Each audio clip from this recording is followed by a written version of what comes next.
morfología, las lesiones precursoras, características, factores pronósticos y factores predictivos primero para el cáncer de mama. Y vamos a empezar hablando de la incidencia y de la estimación de muertes en el mundo y en Argentina de cáncer de mama. Para 2010 era el primero para mujeres de incidencia y el segundo con respecto a las muertes. Para 2018 sigue siendo el primero, pero con una mayor incidencia, un 32%. Y con respecto a las muertes, baja un poquito. ¿Por qué? Porque se aumenta lo que es el tamizaje y lo que es el diagnóstico temprano para el tratamiento oportuno. Sin embargo, es una importante causa de muerte en Argentina. De hecho, es de las primeras de que son de mujeres, es la primera, es un 20%, mucho más que las demás. Así que por eso también es tan importante. El 32% de los cánceres de mama, el cáncer de mama es el 32% de todos los cánceres de Argentina. Y de estos cánceres, cuando llegan a medir menos de 1 centímetro todavía, tienen un 90% de probabilidades de curación. Y eso es también la importancia de decir hacer el tamizaje y hacer el diagnóstico temprano. ¿Por qué? Porque si bien tiene mucha incidencia, puede ser muy bien curado. Y si hablamos de números, decirlo de otra forma, sería decir que 73 de cada 100.000 mujeres tienen cáncer de mama en Argentina. Y yo les doy esta estadística actualizada porque por ahí, tanto en el Anónimo como en el Robbins, esto está puesto estadísticas de Estados Unidos. Y la verdad que estadísticas de Estados Unidos no nos sirven mucho. Nos interesa hablar de qué pasa en donde nosotros estamos.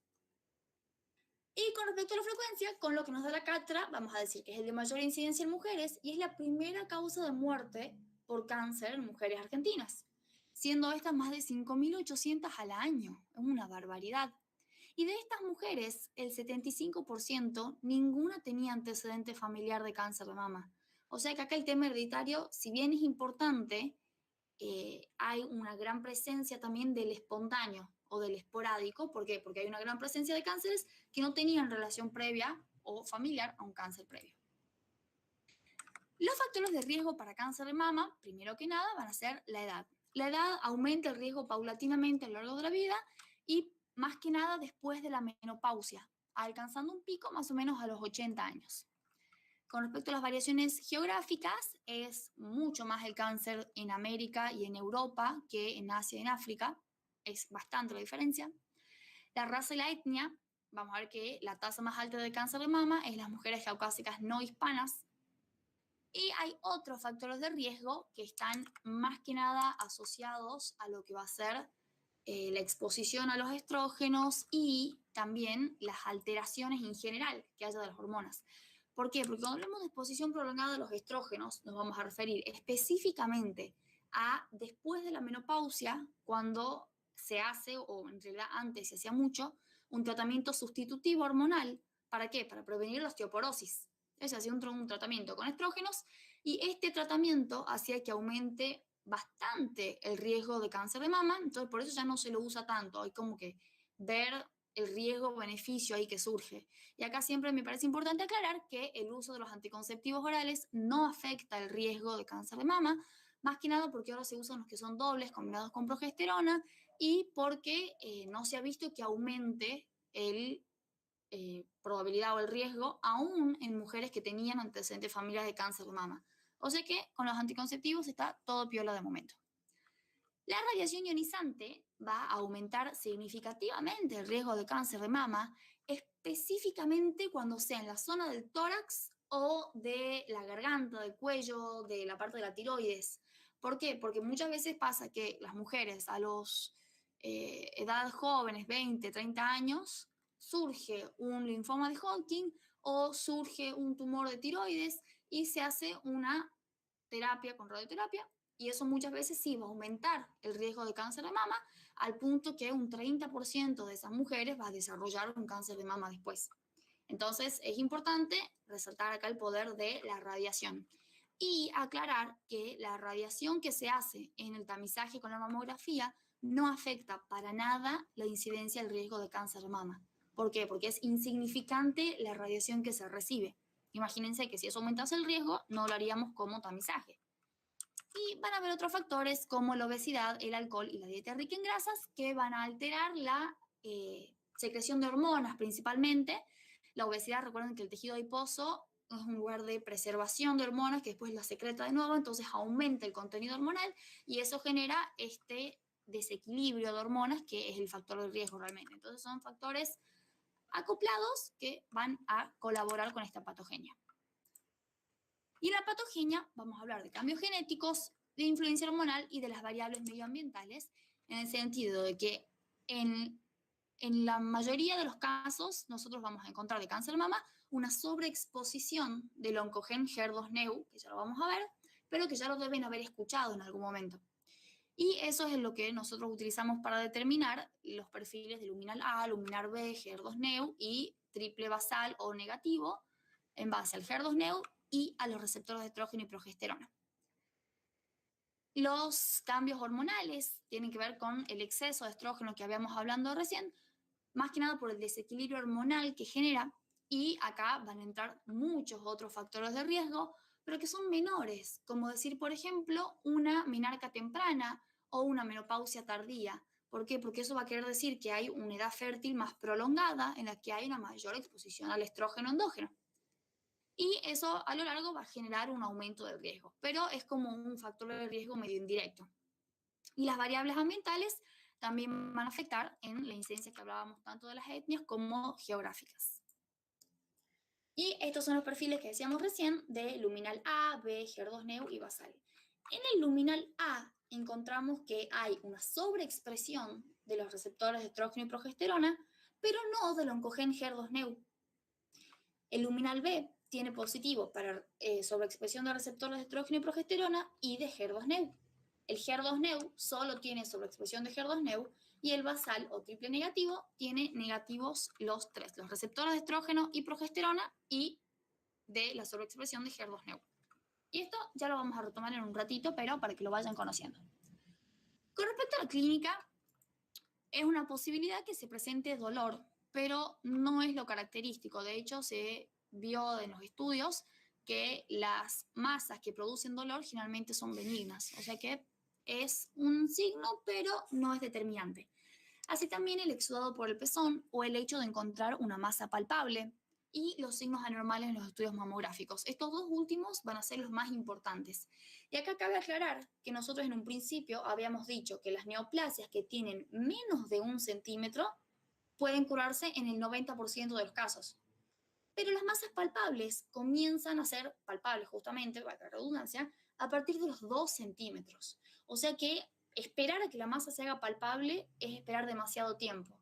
Entonces es fundamental acá el papel de los estudios mamográficos que se hacen del tamizaje. O sea que sí es cierto lo que dicen siempre en el octubre rosa, tocate para que no te toque, pero hasta cierto punto. En realidad, hacete la mamografía para que no te toque y además tocate para que no te toque. Pero primero que nada va el tema de las mamografías. Y acá siempre tener en cuenta que el médico especialista va a tener la suficiente agudeza y sensibilidad para decir, acá hay una masa palpable. Una misma generalmente suele sentir la masa recién a los 3 o 4 centímetros, porque uno no está acostumbrado a decir esto es glándula y esto es masa palpable normal. Entonces, eso es bastante subjetivo. Y ahora vamos con la clasificación del cáncer de mama. De los tipos que podemos tener, el más frecuente, el 95%, son de tipo adenocarcinoma. O sea que va a estar en la parte glandular. Y los vamos a clasificar en in situ e infiltrantes. Los carcinomas in situ, recuerden que les llamamos a aquellos que todavía no penetraron o no rompieron la membrana basal limitante. O sea que están contenidos en su mismo lugar. Eso quiere decir in situ. Y los que ya se extendieron más allá, o sea que tienen un componente invasivo, se llaman carcinoma invasivo o infiltrante. Los no infiltrantes, o sea, los in situ, a su vez, los vamos a clasificar en ductal y en lobulillares. El ductal generalmente tiende a la calcificación. ¿Por qué? Porque tiene un gran componente necrótico y esa necrosis tiende a calcificarse. Entonces, hasta el 40% de estos carcinoma ductal in situ va a tener chances de ser detectado por la mamografía por este carácter que tiene de calcificado. Y suele tener un buen pronóstico. Y a su vez lo clasificamos en comedoniano y no comedoniano. Pero estas subclasificaciones bastante menos utilizada realmente. Y después tenemos el carcinoma in situ lobulillar, que no produce ni distorsión, ni calcificación, ni reacciones del estroma.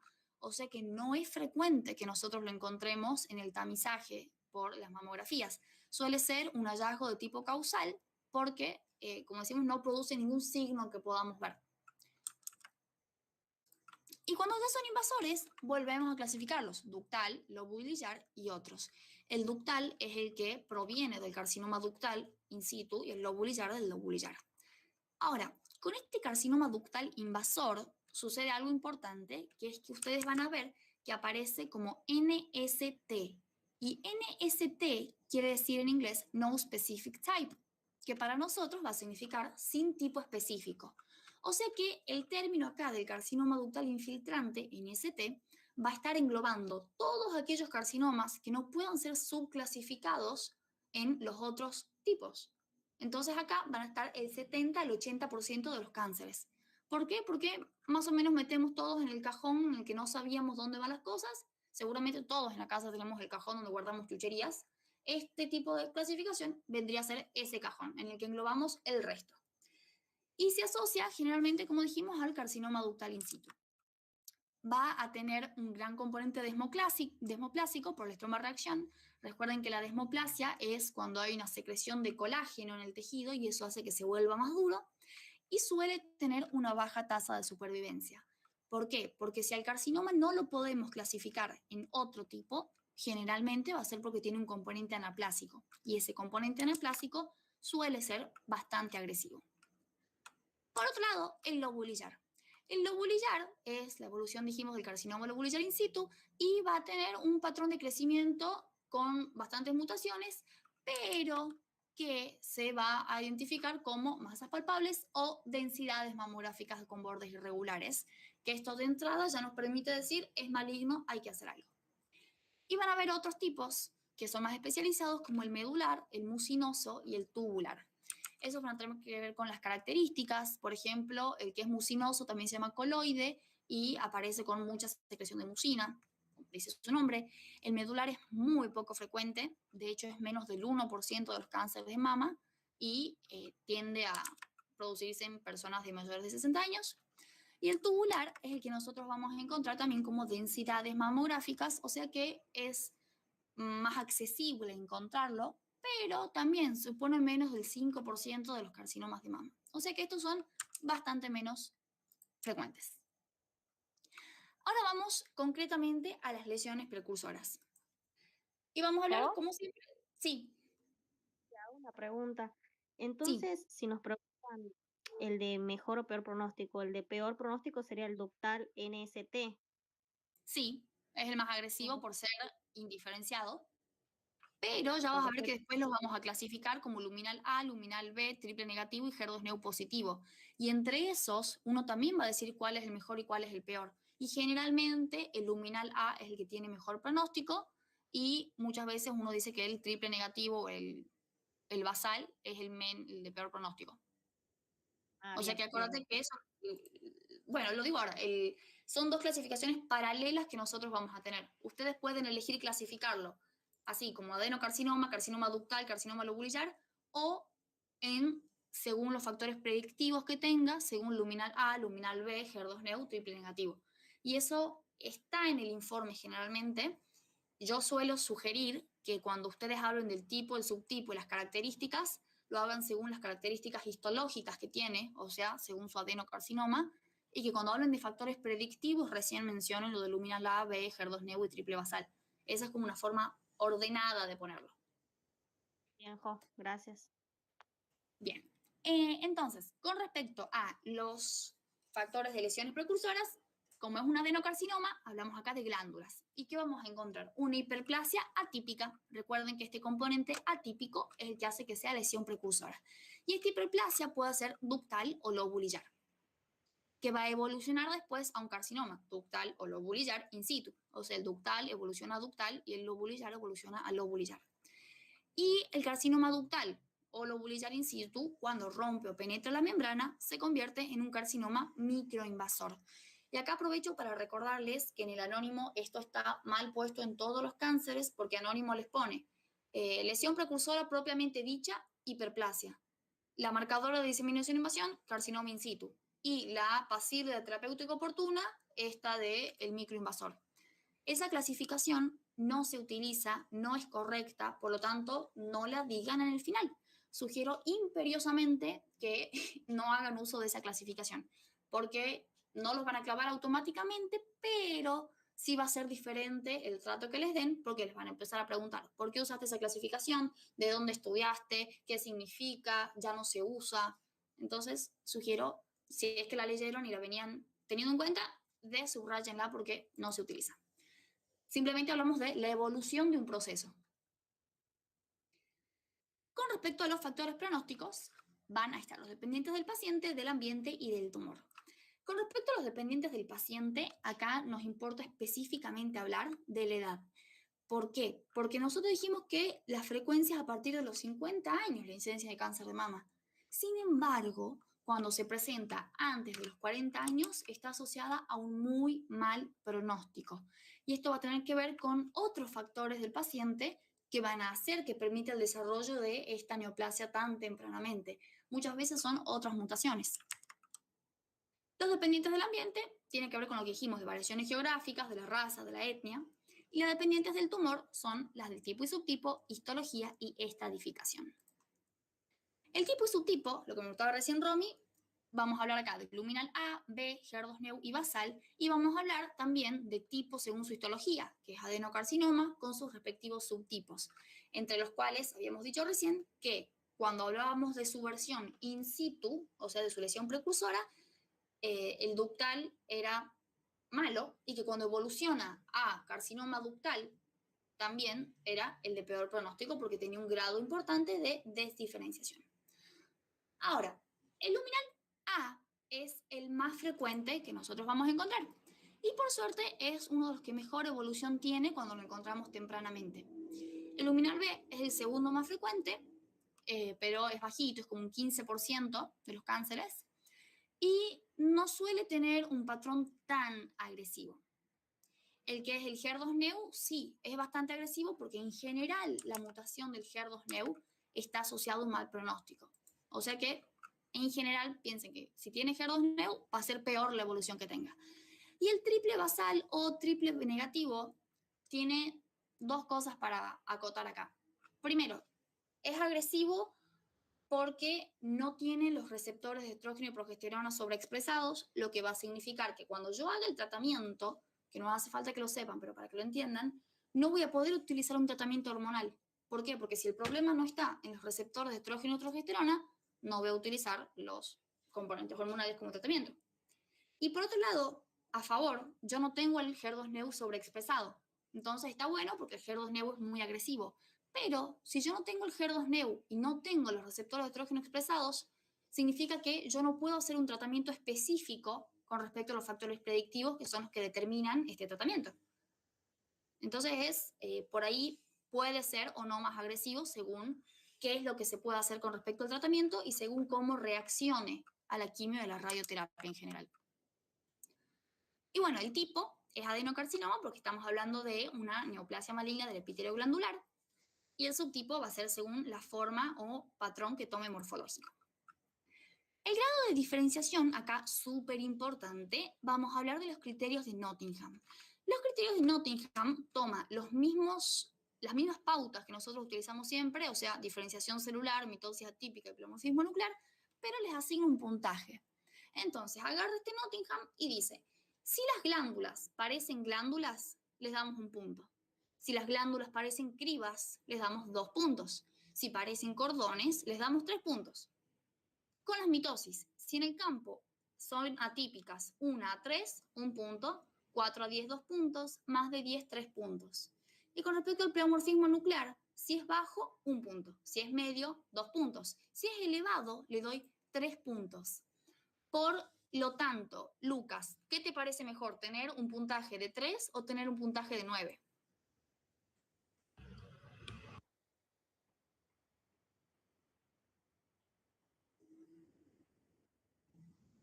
De 3. Exactamente, porque cuando hablemos del 3 va a ser un punto para diferenciación celular, un punto para mitosis atípica y un punto para polymorfismo nuclear, que en general va a ser lo mejor posible. En cambio, ya cuando lleguemos a 9 significa que tenía lo peor de lo peor. Y eso a ustedes muchas veces les aparece en el informe Nottingham 9. Y ustedes ya tienen que saber que es porque tenía 3, 3 y 3. Muchas veces también les aparece el puntaje de cada una. Entonces vamos a decir que un puntaje entre 3 y 5 está bien diferenciado, 5 a 7, o sea, en realidad sería 6 y el 7, son moderadamente diferenciados, y los más diferenciados van a ser el 8 y el 9. La estadificación lo vamos a hacer con el sistema TNM, y acá el punto de corte, o sea, el que nos tenemos que acordar, va a ser de 2 a 5. Menos de 2 es T1, entre 2 y 5 es T2, y más de 5 es T3. Y T4 ya es independientemente del tamaño, le vamos a llamar a aquella neoplasia que ya esté adosada, adherida a la pared del músculo pectoral o a la piel. O sea que ya tiene una diseminación por contigüidad, medio que está queriendo agarrarse de otras estructuras. Entonces, menos de 2 centímetros, entre 2 y 5, más de 5 y a la pared pectoral. Y recuerden que N y M van a ser de los ganglios regionales, linfáticos y de la metástasis a distancia.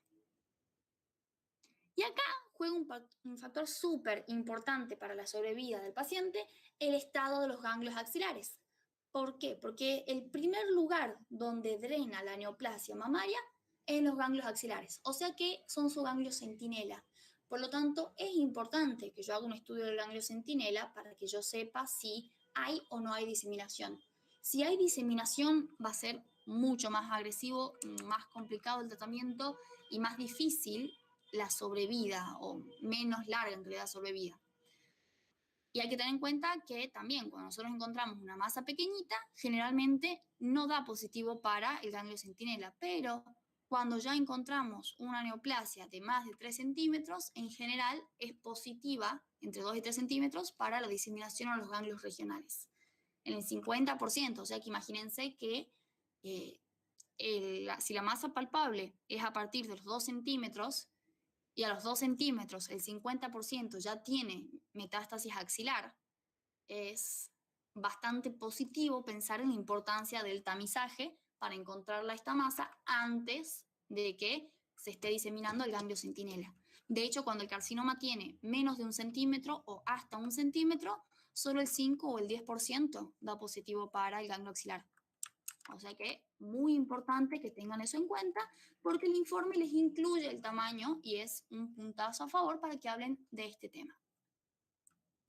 Y con respecto a los factores predictivos, vuelve acá a hablar de receptores de estrógeno y progesterona, de HER2-Neu y de Ki67, que es otra oncogen que puede estar mutado, una proteína en realidad, la presencia de invasión linfovascular y los tratamientos neoadyuvantes. Y acá con el tratamiento neoadyuvante nos vamos a estar refiriendo a cómo responde el sistema a la acción de la quimio y la radioterapia.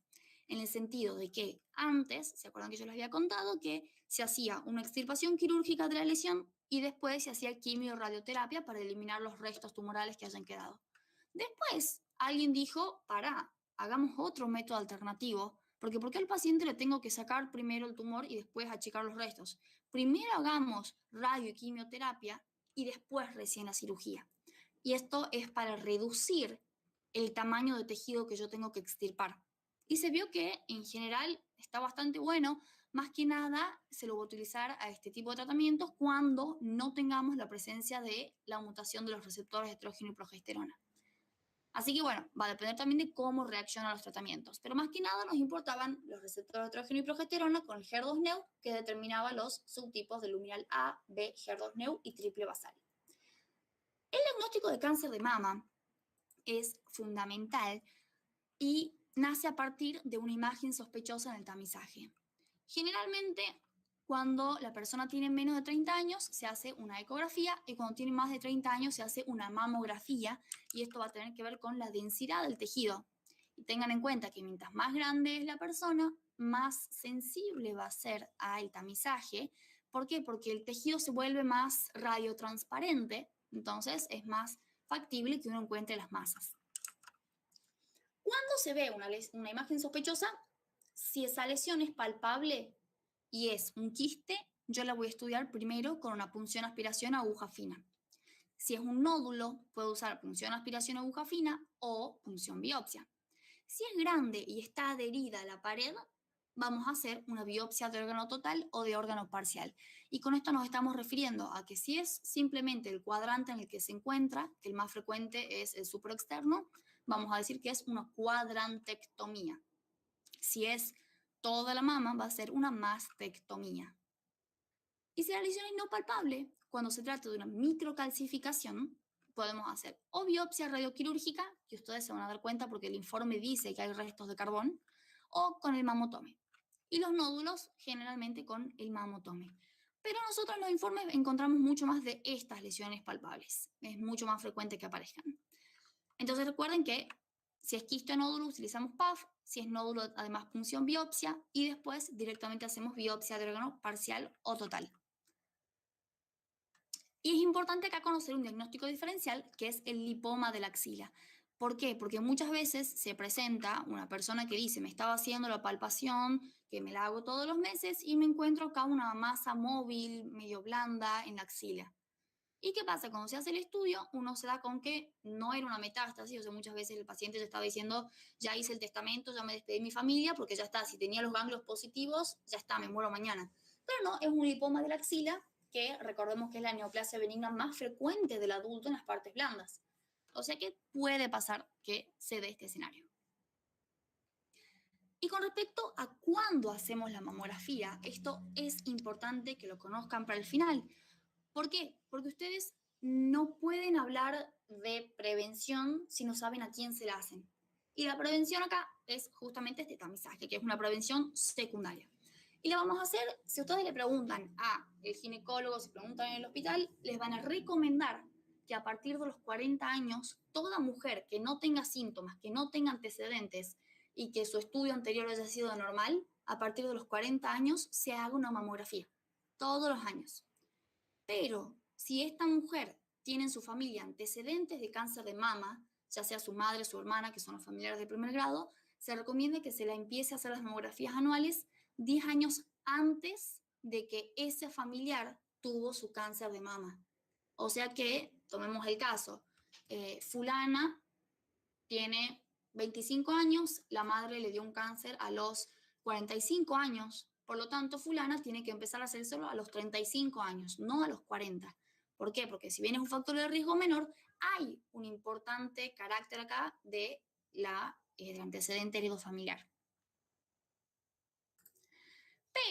Pero, si nosotros consultamos con el Instituto Nacional de Cáncer de Mama, nos va a decir que mínimamente, o sea, acá como porfa, al menos esto, toda mujer de entre 50 y 70 años que se haga una mamografía al menos cada 2 años. Esto es como lo mínimo de lo mínimo que se puede hacer, es esto. Entre 50 y 70 años, cada 2 años una mamografía bilateral. Y con esto, ¿qué es lo que se busca hacer? Encontrar la masa cuando tiene menos de 1 centímetro.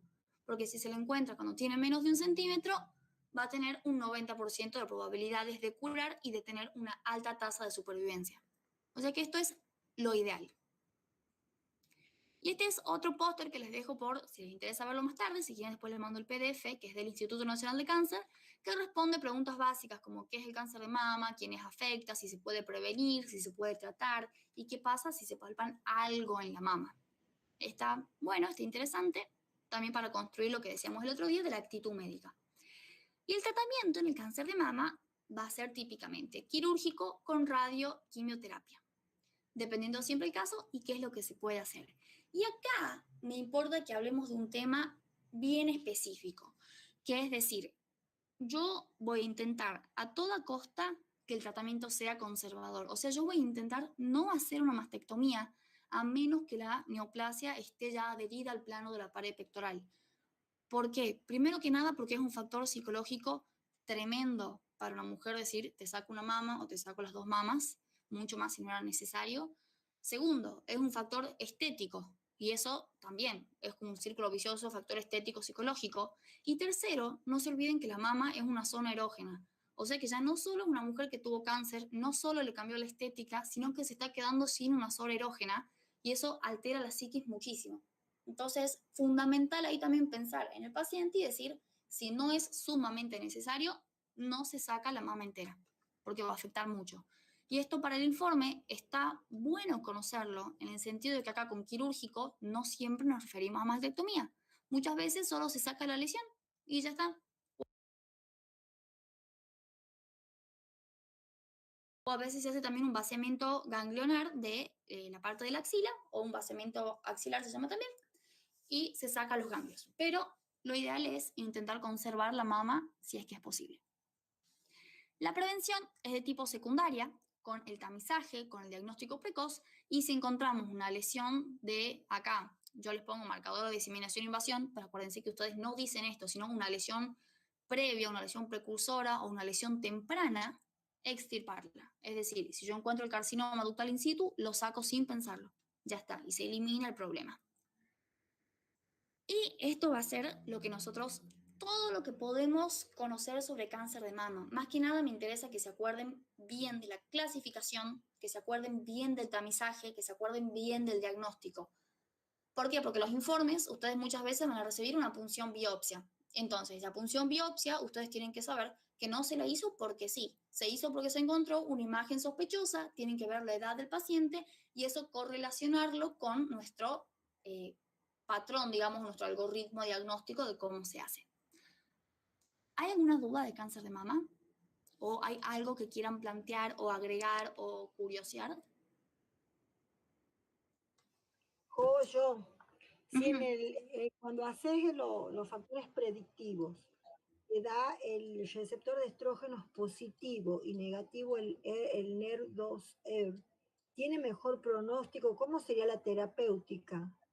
Generalmente todos son con quimioterapia, pero la quimioterapia que vos utilices va a ser diferente, además del hecho de que vos cuando tenés positivo para la sobreexpresión de los receptores, podés agregar un tratamiento hormonal. Y si vos utilizás además un tratamiento hormonal, no sé si ya lo vieron en fármacos, si se acuerdan, pero cuando vos utilizás dos tratamientos con el mismo fin, significa que vas a utilizar menos de cada uno. O sea, como decirte que en vez de darte 3 gramos de diclofenac, te doy 1 gramo de paracetamol y 1 gramo de diclofenac. Entonces, con eso, vos vas a tener menos efectos negativos en el paciente y vas a llegar a una buena supervivencia. Es como que sacás lo mejor de los dos mundos haciendo ese tipo de tratamientos. Ahora, si no Buenísimo, tenés positiva la sobreexpresión de los receptores hormonales, ¿de qué te sirve el tratamiento con hormonas? De nada. claro, Entonces, eso te obliga a que sea una quimio más más agresiva, agresiva. más fuerte, claro. Claro, y el que tendría peor pronóstico sería el triple basal. Sí, muchas veces eso va a ser, en realidad es subjetivo según las características que tenga la neoplasia, pero típicamente uno dice que sí, porque como vos no tenés un factor predictivo en donde guiarte, haces una terapia agresiva a todo el cuerpo. Claro, perfecto, bien, bien. Bien, pero siempre acuérdense que la agresividad va a depender de los factores pronósticos que encontremos y que eso suele estar con el Nottingham. Bueno, y ahora vamos con cáncer de cervix. Con cáncer de cervix tenemos exactamente los mismos objetivos, los copié y los pegué, pero acá puse cervix en vez de mama, así que no me piden mucha más creatividad con el tema de los objetivos. La epidemiología en cáncer de cervix también es importantísima. ¿Por qué? Porque en Argentina hay una tasa muy alta de cáncer de cuello de útero que no hay en otros países. Hay alrededor de 4.000 casos nuevos al año, de los cuales casi 2.000 mujeres mueren. O sea, estamos diciendo que el 50% va a morir muy rápidamente. Y hay que tener en cuenta que el 82% de estas muertes son en mujeres mayores de 40 años. O sea que es medio joven también decir mayores de 40 y no mayores de 80. Es un cáncer muy agresivo cuando se produce y es un cáncer que a mí personalmente, ya muchos lo saben, me molesta que haya tanta incidencia de este tipo de cáncer. Es el tercero más frecuente en mujeres, de los cuales más de la mitad son mortales, y la mayor incidencia está en la edad media, o sea, entre los 30 y los 50 años. Y este es un gráfico, es del 2005, pero es lo más frecuente, lo más reciente que encontré, no hay uno más nuevo, con la distribución porcentual de las muertes. Este rosa chiquitito son de hasta 30 años, este de acá, el segundo rosita, es de 65 años, Y este más grande, el 58%, en 2005, ya era de mujeres entre 35 y 64 años. O sea que es bastante brutal enfrentarse a un cáncer de cuello de útero. Los factores de riesgo van a ser principalmente el VPH, que es el virus del papiloma humano, el tabaquismo y la inmunosupresión. Y acá toca que hagamos toda una serie lógica para entenderlo. El VPH es un virus de transmisión sexual que tiene diferentes cepas, de las cuales algunas son llamadas de alto riesgo y otras de bajo riesgo. Y al mismo tiempo, tenemos esto por un lado. Al mismo tiempo, ¿qué es lo que pasa en el cuello del útero? En el desarrollo del epitelio que hay uterino, nosotros tenemos el endocervix y el exocervix. Durante el proceso de la pubertad, el epitelio cilíndrico del endocervix, que tiene la función de secretar moco, se une al epitelio escamoso del exocervix y cuando empieza la pubertad, esta zona que se va a llamar zona de transformación empieza a medio que se sale para afuera, o sea, medio que está expuesta más que otras zonas. Y casualmente, el virus del VPH tiene un importante tropismo por las células inmaduras que hay en la zona de transformación. O sea que la pubertad va a ser la zona, la etapa de la vida, no zona, perdón, es la etapa más factible de que se presente este tipo de infección. Y la mayoría de las infecciones también tenemos que saber que son temporales y uno puede resolverlas. O sea, una con la inmunidad intacta dice, resuelvo la infección del VPH, solucionado, al mes ni nos vimos. Pero hay un grupo de VPH que van a evolucionar después a cáncer de cuello de útero. Y esto va a tener que ver con otros factores, como por ejemplo el tabaquismo y como por ejemplo la inmunosupresión. Y acá también, pregunta fundamental que les hago y les voy a seguir haciendo siempre. Y ahora te la hago a vos, Eli. Si yo te digo que una persona se contagió de una ETS, que en este caso es el VPH, Ajá. ¿qué otra cosa te imaginas que puede tener?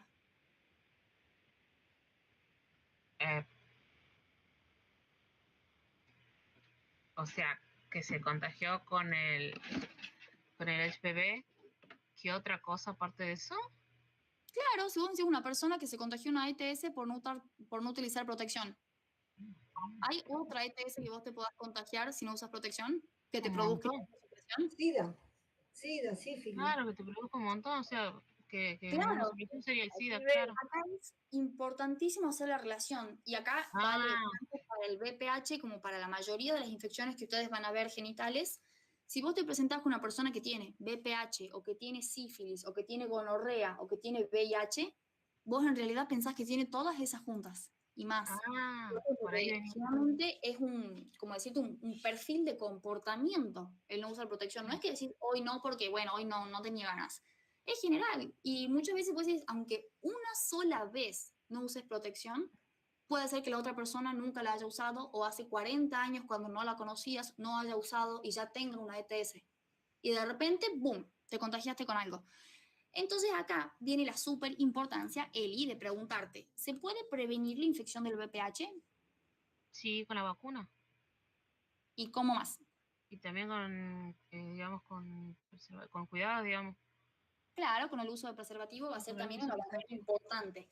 Y ahora que hago un mini nota al pie de página. Hay estudios recientes que dicen que el VPH puede transmitirse a pesar del uso del preservativo, porque muchas veces toca el preservativo antes de que se lo pongan y queda del lado de afuera, o por muchas veces un mal movimiento, queda expuesto el VPH del lado de afuera y bueno, lo mismo se puede contagiar, porque es como bastante más fácil de contagiar que otros virus. Así que eso también es a tener en cuenta, pero el uso del preservativo sí va a ser súper importante y va a ayudar muchísimo. Y ahora vamos a hablar de cuáles son los factores de riesgo para contraer el VPH.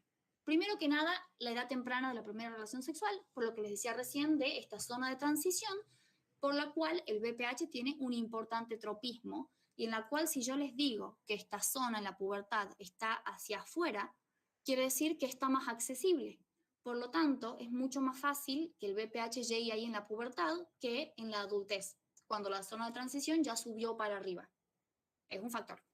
Otro va a ser el hecho de tener muchas parejas sexuales o una pareja con muchas parejas sexuales, no necesariamente ahora, sino que en algún momento haya tenido muchas parejas sexuales y uno el día de la fecha estás casadísimo, hace 40 años, está todo regio, pero eso pasó antes. Tampoco es para enojarse, pero bueno, pasa.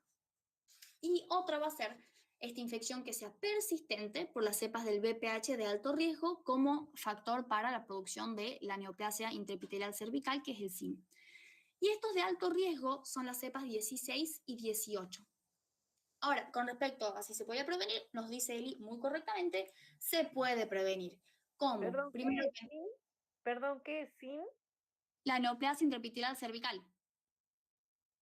¿Te acuerdas que decíamos SIN 1, SIN 2 y SIN 3? Ah, sí, sí, sí, sí, sí. Bien. Ojo piojo, ¿no? Eso es bastante importante y vos ya lo venías viendo hace rato. ¿Sí? Hay que hacerle Sí. mucho hincapié en esto.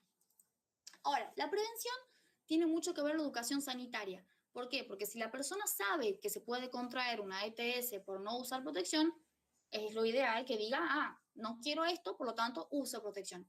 Y que tenga una buena educación sanitaria y mucha ESI. La educación sexual integral es muy importante en este factor. El uso del preservativo y más que nada la vacunación.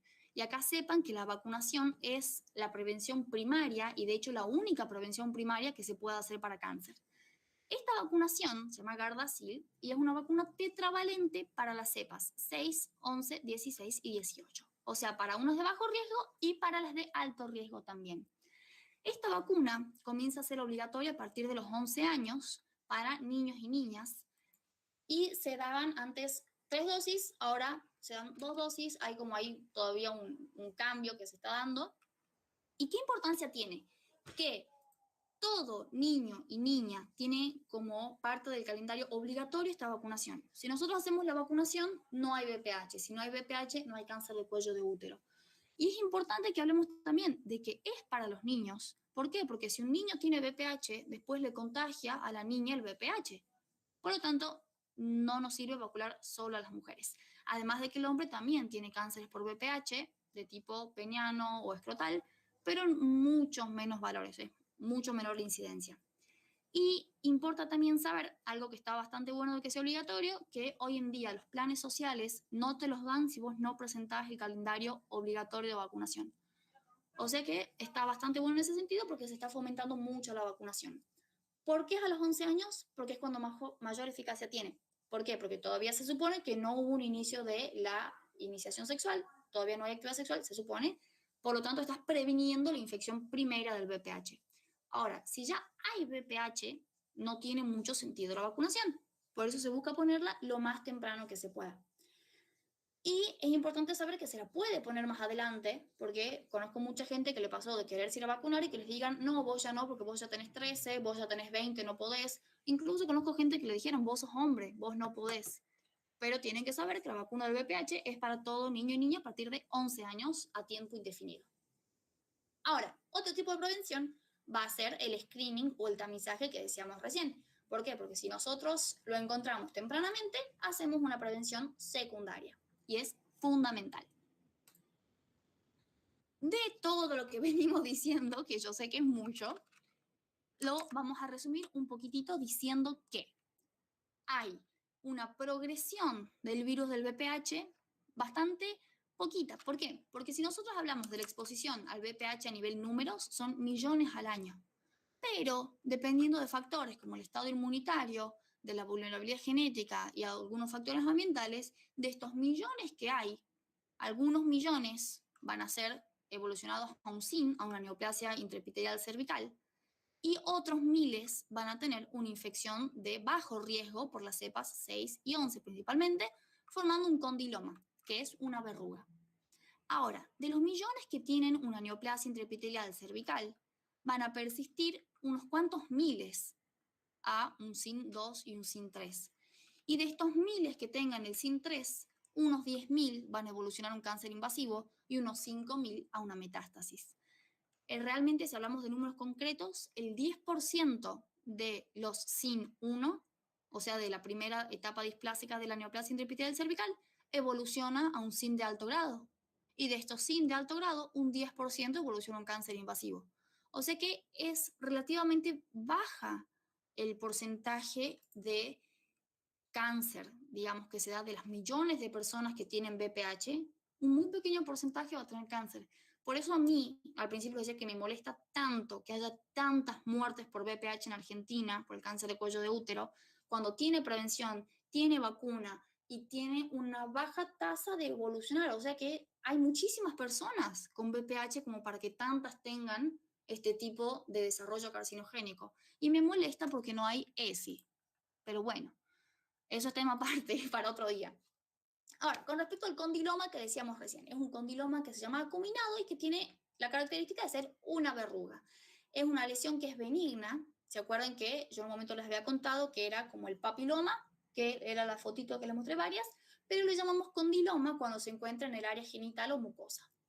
Tiene un aspecto verrugoso, se puede formar en la mujer en la vulva, en la vagina o el cervix, y en el hombre en el escroto, en el periné, en el testículo, en el pene, en la cabeza, en cualquier lado. Y son causados por las cepas que son de bajo riesgo oncogénico, principalmente la 6 y la 11. Realmente hay cientos de cepas, pero principalmente la 6 y la 11. Y para que sepan también, ahora veníamos hablando de lo maligno, pero la neoplasia benigna más frecuente que hay en el cuello... Quiero preguntar una cosita. Sí, Las verrugas esas, ¿a qué edad le salen las verrugas? cuando Acá. te contagias puede estar latente Inmediatamente, durante muchos años. inmediatamente le sale. No inmediatamente. Puede aparecerte el mismo día, a las 2 horas, a las 24 horas, a los 10 meses, a los 3 años. Va a depender de cómo está tu sistema inmune. Va a pasar acá que muchas veces queda latente la infección, o sea, queda en el cuerpo, pero sin generarte nada porque la estás paliando con tu sistema inmune, pero ante inmunosupresión por antibióticos, por corticoides, porque te engripaste, por lo que sea, ahí puede permitirse que florezca esta infección y que te produzca ahí verrugas, por ejemplo. Claro. Ajá. Bien.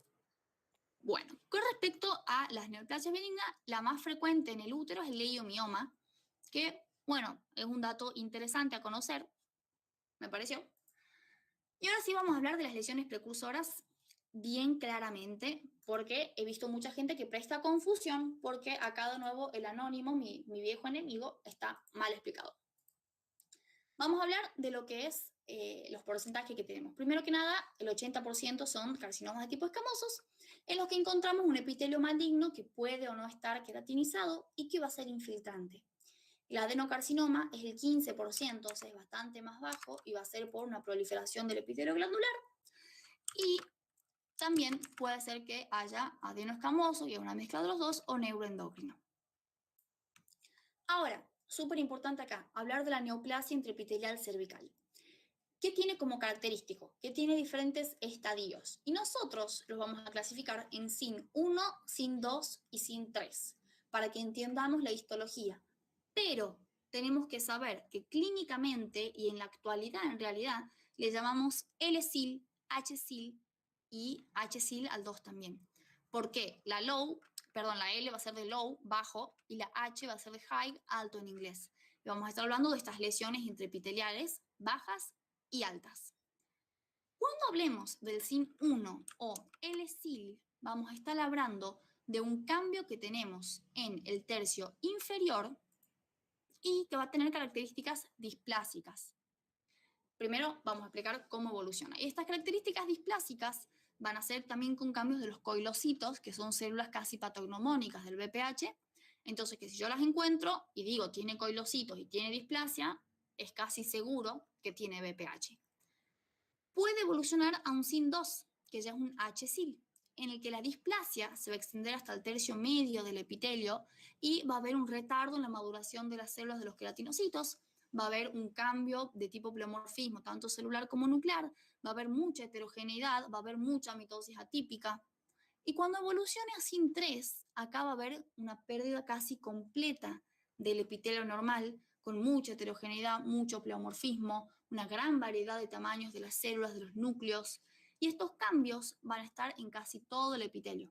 O sea, no necesariamente en 3/3, que es lo que por ahí uno piensa y dice 1/3, 2/3, 3/3, pero no, acá es más de 2/3, que hay un gran componente displásico.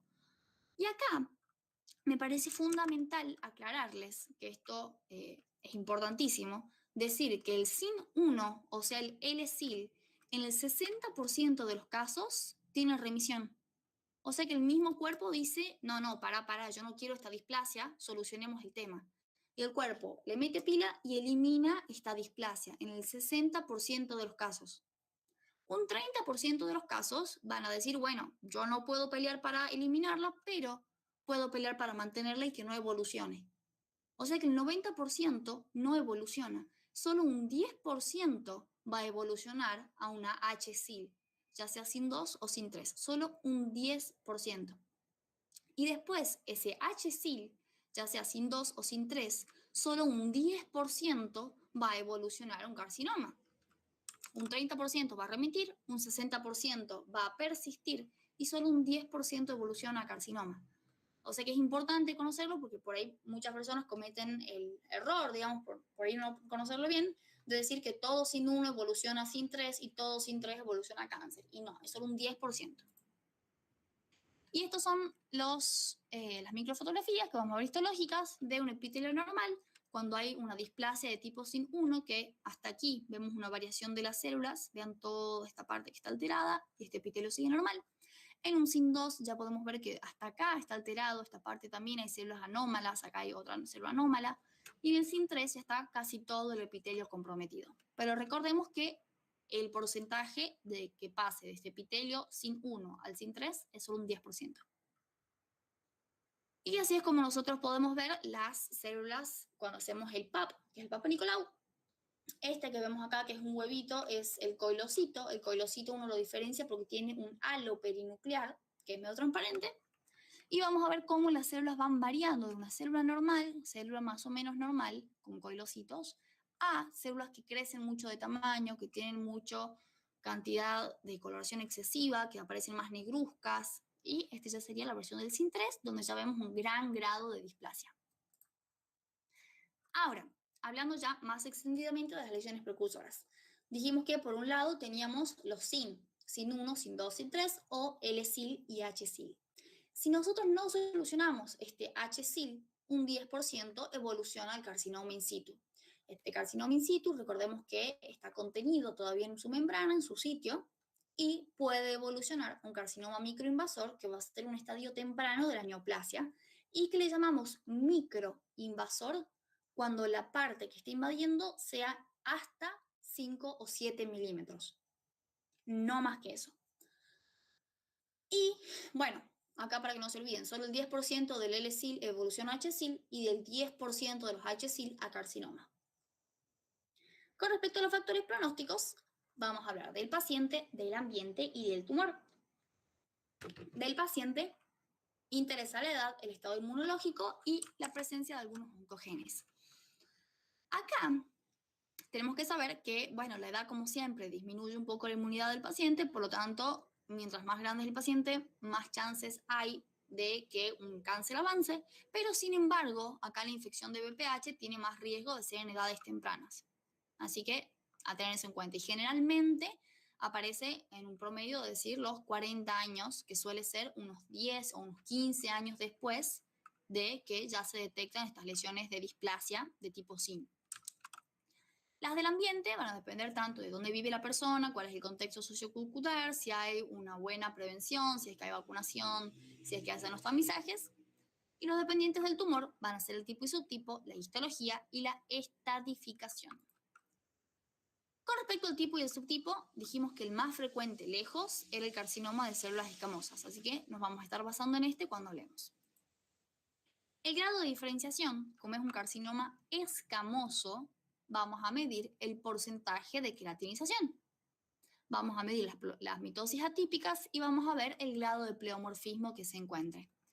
Siempre recuerden que mientras más agresivas sean estas características, peor va a ser el comportamiento biológico o más agresivo de la neoplasia. Y acá para estadificarlo no utilizamos TNM, utilizamos FIGO. Y FIGO es digamos, una forma internacional de medir que nos va a clasificar los estadios en E0, E1, E2, E3 y E4.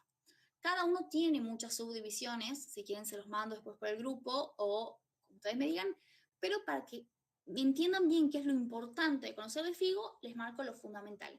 Si nosotros vemos un E0, quiere decir que estamos hablando de un estadio temprano, que es el carcinoma in situ. cuando hablemos de E1, son carcinomas microinvasores, o sea que están solo en el cervix y que esto es fundamental. Cuando sea un estadio E1A, es una neoplasia que mide hasta 5 por 7 milímetros. E1B mide menos de 4 centímetros o E1B2 más de 4 centímetros. Miren el salto acá que hay de 5 milímetros a 4 centímetros. Es un salto importante porque este va a determinar la terapéutica que nosotros usemos. En el estadio 2 ya está comprometiendo el cuerpo del útero, pero no llega al tercio inferior. En el E3 ya afecta el tercio inferior y además la pared pelviana. Y en el 4 ya está afectando los órganos adyacentes o a distancia. Y es muy frecuente que acá se llegue a diseminar a la parte pélvica, a la parte peritoneal. Bueno, este estadio FIGO, que es de la Federación Internacional de Ginecología y Obstetricia, nos va a permitir esta señora estadificación que nos va a servir y ahora se las voy a explicar en un minutito por qué. Con respecto a los factores predictivos, de momento no encontramos para el cáncer del cuello de útero. Y con respecto a la metástasis, dijimos recién que podía ser por contigüidad, que es la más frecuente, por vía linfática o por vía hemática.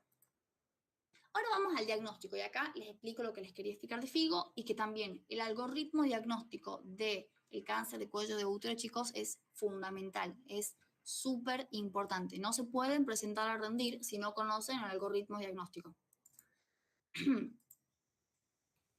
Tenemos diferentes tipos de estudios y de muestras que podemos tomar. Una de ellas es el BPH, el test de BPH, que tiene una muy alta sensibilidad para la detección del virus. Tenemos la citología exfoliativa, que es la que conocemos como el PAP, la biopsia por colposcopía, la conificación y la biopsia del útero. Y antes de empezar voy a tomar agüita.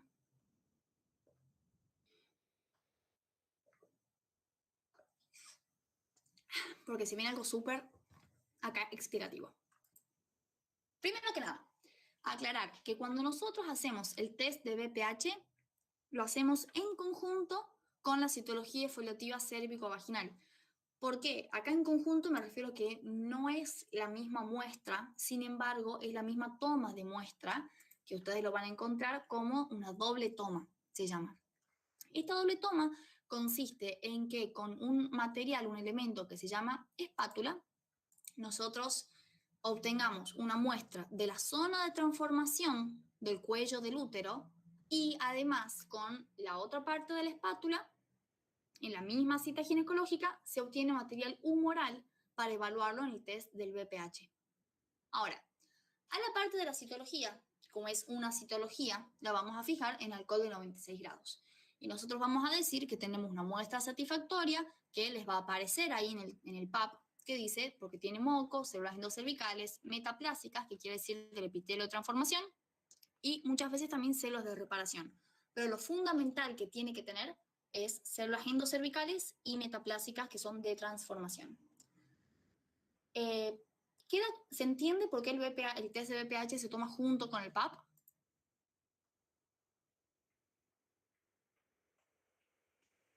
¿Podrías repetir, José, porque se me cortó a mí la conexión? Sí. A mí Acá, también bueno, entonces, acá el test de BPH nosotros lo tomamos en la misma cita ginecológica que hacemos el PAP. O sea que simultáneamente nosotros recibimos los dos resultados. ¿Por qué? Porque la espátula con la que nosotros hacemos la toma de muestra, que muchas veces lo van a encontrar como doble toma, esta espátula se la tienen que imaginar como si fuese un guante de cocina o su mano con todos los dedos juntitos. Entonces tenemos por un lado los 4 dedos y por otro lado el dedo gordo que está aparte. En la toma de la muestra, la parte grande de la mano, o sea, del guante de los 4 dedos, hace una toma con un raspado cervical, endocervical, y en ese raspado caen células. Esas células van a ser teñidas con Papa Nicolau, que es una tinción, y van a ser evaluadas. Ahora, con el otro dedo que queda de la espátula, se hace un raspado humoral y se evalúa de la parte lateral de la vagina la secreción que nos va a permitir a nosotros hacer el test de BPH que nos va a dar positivo o negativo para presencia del virus únicamente, que es bastante sensible, es altamente sensible, entonces generalmente no tiene error. Y simultáneamente obtenemos estos dos materiales. Entonces, cuando veamos el algoritmo, van a ver que siempre hablamos de las dos cosas al mismo tiempo, tanto del PAP como del BPH. Otro tipo de muestra que podemos tomar es la biopsia por colposcopio. Antes que me olvide, recuerden que la citología foliativa cérvico-vaginal es una citología, por lo tanto, tiene que ser confirmada con biopsia posteriormente. Eso vale para todas las citologías. La biopsia por colposcopio es un examen que nosotros hacemos tanto de la vagina como del cuello del útero, y para eso utilizamos la ayuda del colposcopio y del espéculo. El colposcopio va a estar compuesto por una parte óptica que amplifica, que es un lente como si fuese un microscopio, y además tiene una buena iluminación. Es súper importante y nosotros lo utilizamos junto al espéculo, que el espéculo son no sé si lo llega a ver bien, pero es esta pincita, especie de pincita que está acá, que lo que hace es dilatar el canal uterino para que se pueda ver y se pueda tomar la muestra. Esta biopsia que se toma, guiada por colposcopio, no se olviden que es guiada, dirigida, generalmente es de tipo incisional y como es una biopsia, después se hace la fijación en formol al 10%. Es importante conocer que la toma no siempre va a ser con el mismo material, muchas veces es, como decimos, incisional con un bisturí, muchas veces es de tipo, le llaman legrado, se hace un raspado con estas materiales de acá al costado, típicamente con este de acá, se hace un raspado de la pared y ahí sale un pedacito de tejido. Y tienen que saber que cuando hablemos de un legrado, el legrado es meramente diagnóstico. Un legrado para cáncer de cuello de útero nunca va a ser terapéutico. O sea que eso también es a tener en cuenta. Otra va a ser la conificación. La conificación, nosotros acá lo que vamos a hacer es con el bisturí, que puede ser en frío o en caliente, en realidad el bisturí frío se llama frío, y hay una asa caliente que se llama LIP, que es parecido al bisturí eléctrico, pero bueno, realmente no es como una asa, que se llama caliente porque va cauterizando a medida que nosotros trabajamos. ¿Y qué es lo que se hace? Se saca un cono, que es este que les marco acá, que tiene la base en el exocervix y el ápice en el canal endocervical. Entonces, ¿qué pasa? Sacamos parte de la zona de transición. Y acá nosotros vamos a indicar la conificación cuando tengamos una lesión que mida menos de 5 por 7 milímetros o hasta 5 por 7 milímetros. O sea que acá estamos hablando de que vamos a utilizar la conificación cuando tengamos una lesión que en FIGO sea hasta E1A. ¿Por qué? Porque cuando lo utilizamos hasta E1A tiene una remisión del 100% casi. ¿Por qué? Porque nos llevamos toda la zona de transición, por lo tanto es como que sea este puntito celeste la lesión. Está ahí en el centro, me lo llevé. Si me lo llevé, ya está solucionada la situación. En cambio, si ya está afectando las paredes, si ya mide más de 7 centímetros, ya es diferente, más de 4 centímetros, ya no se lo puede sacar con conificación. Por lo tanto, un indicador... Sí. Ahí sería una biopsia excisional, ¿sería eso? Exactamente, a eso Bien. vamos. Entonces, cuando hacemos esta biopsia, es excisional y es terapéutica, además de diagnóstica. ¿Por qué? Porque saqué toda la lesión. O sea que, tengan en cuenta que esta conificación va a ser un tratamiento para aquellos figos que lleguen hasta E1A1, o sea, hasta 5 por 7 milímetros, o para las lesiones de HSIL, que acá también es importante conocerlo, vamos a ver de nuevo en el algoritmo. Cuando yo encuentro una lesión que me marca que es un SIN2 o un SIN3, o sea que es un HSIL, yo la voy a sacar por conificación. Bien, generalmente se hace en caliente, que es con el LIP. Hay lugares que lo hacen en frío todavía, pero lo ideal es que sea en caliente para que cauterice. Y se saca toda la lesión y ya está solucionado el tema del HSIL. Por lo tanto, este HSIL no va a evolucionar a carcinoma, porque se lo saca. Ahora, cuando yo encuentro un LSIL, o sea, cuando yo encuentro un SIN1, no hago nada. Generalmente se hace simplemente un seguimiento estricto, se hace una observación periódica de la paciente cada 6 o 12 meses y se va viendo qué es lo que sucede con esta lesión. Entonces, a la mujer con LSIL hacemos un seguimiento estricto, la mujer con HSIL se le hace conización. Y la mujer que tenga un FIGO hasta E1A1 también vamos a tratarlo con la conificación.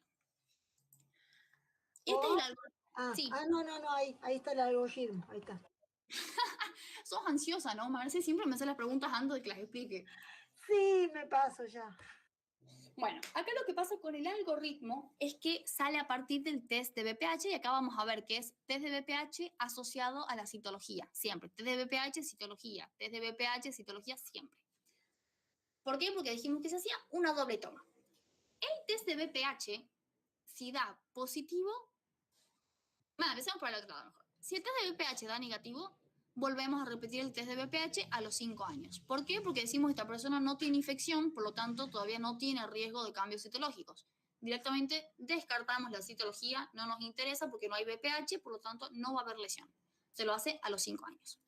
Ahora, si da positivo, tenemos todo este camino. Si da positivo, leemos la citología y vemos qué tiene la citología. Si esa citología es negativa, o sea, es negativa para cambios neoplásicos, significa que la persona tiene BPH, pero no tiene cambios displásicos. O sea, que yo vuelvo a hacer el test de BPH en 18 meses.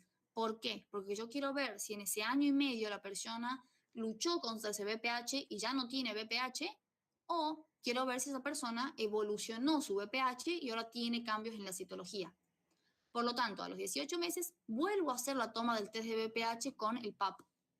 Si esa toma da negativa, quiere decir que la persona antes tenía BPH, ya venció el BPH, perfecto, excelente. Entonces se lo vuelve a hacer al BPH dentro de 5 años. Puede haber habido también un error diagnóstico, pero eso es menos frecuente.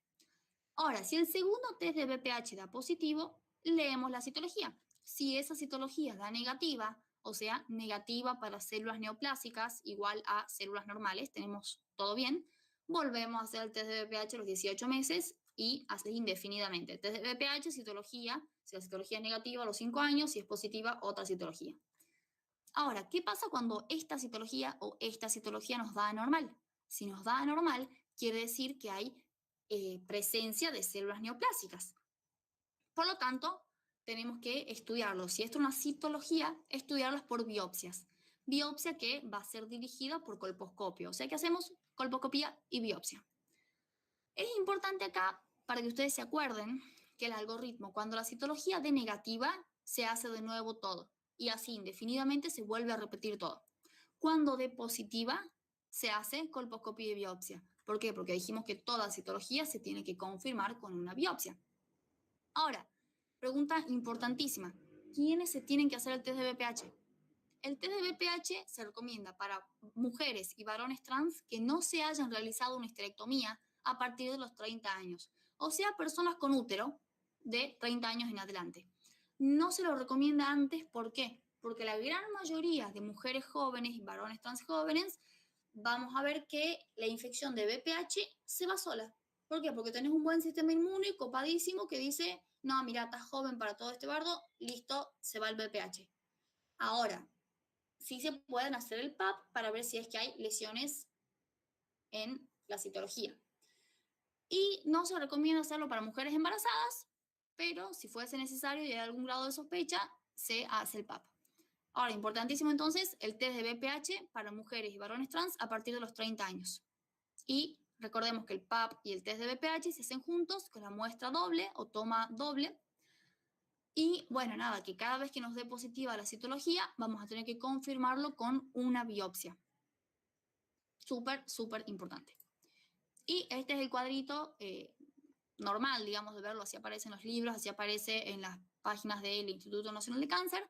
Pero como está chiquito, bueno, yo se los hice así, yo sé que me salió medio improlijo, pero está hecho con mucho cariño, para que lo lean bien y se entienda bien por qué es que nosotros hacemos citología, test de BPH, citología, test de BPH, colposcopía, biopsia. ¿Se entiende el algoritmo? Todo este caminito, ¿queda claro cómo es que se hace, cuándo se hace y por qué se hace? Sí, hijo, buenísimo. Sí, sí, hijo. Sí, se entendió. Súper importante. Bien, así que esto también fundamental conocerlo para rendir. La prevención, dijimos que el cáncer de cuello de útero es el único con prevención primaria y va a ser con la vacunación contra el HPV y con hábitos de vida saludables, dícese utilizando protección de barrera, o sea, usar preservativo. La secundaria va a ser el tamizaje y la extirpación de estas lesiones que nosotros le decimos el carcinoma in situ. O sea que si aparece en realidad un HSIL o un carcinoma in situ, ya está, hay que sacar la lesión. ¿Por qué? Porque si no, esa lesión puede evolucionar a cáncer invasor después. Y bueno, esto es todo sobre cáncer de cuello de útero. La verdad que son dos temas bastante importantes para conocer, no tanto por su frecuencia de aparición en los informes, sino por a nivel estudiante de medicina, ¿viste? Como que lo tenés que conocer porque es muy incidente en el país.